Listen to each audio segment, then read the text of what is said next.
this is really going to be the first rally since President Trump has become president again, isn't it?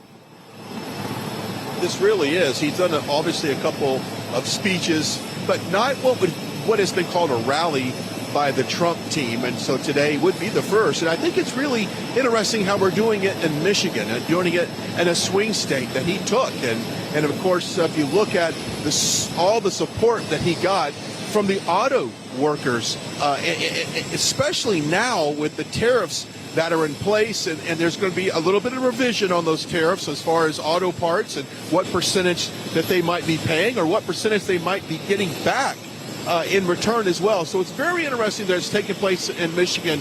It is a great historical event to be able to go back to Michigan, which in all certain points has not really necessarily been a very strong Republican, but due to the economic situation under Joe Biden and all the manufacturing that moved out of that state, Trump is bringing it back, and that's very important to people who live in Michigan. I know Steve Gruber will be on hand there on site to kind of break down the impact of Trump's economic resurgence in Michigan and what it means to that state.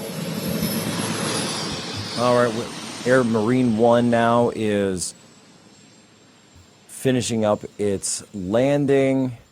Air Force One awaits. You're seeing members of the Marines and the Air Force there awaiting President Trump. He's going to step down. He's going to step over to Air Force One. Of course, we'll see who he is traveling with.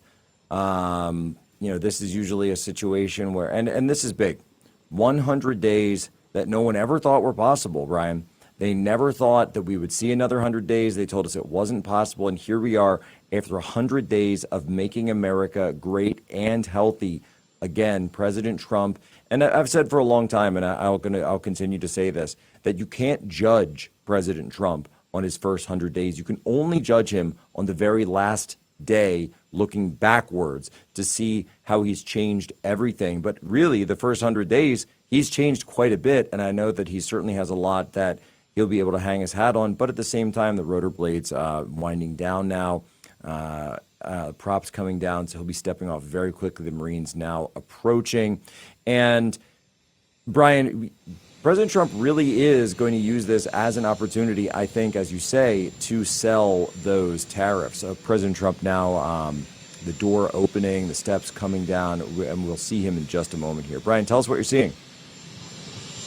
Yeah, absolutely. They're going to start taking the stairs down. We'll see who gets off of this aircraft that might have traveled with the president. Typically, we see, obviously, security team, those that are very close to the president. Perhaps in the past, we've seen Elon Musk and his son travel on Marine One. We'll see who's on this one. I don't know if he's expected to say a few words here. I know he just gaggled on the South Lawn, so typically, if he did give a brief statement before he comes to here, he has not done that again. Let's listen in as we President Trump stepping on Marine One here at Joint Base Andrews, and he'll make his way. He's probably about 35 yards from the stairs here as President Trump approaches with the MAGA hat in hand. So we of course, you'd love to see it. He's got his MAGA hat in hand. He's probably going to be wearing that tonight.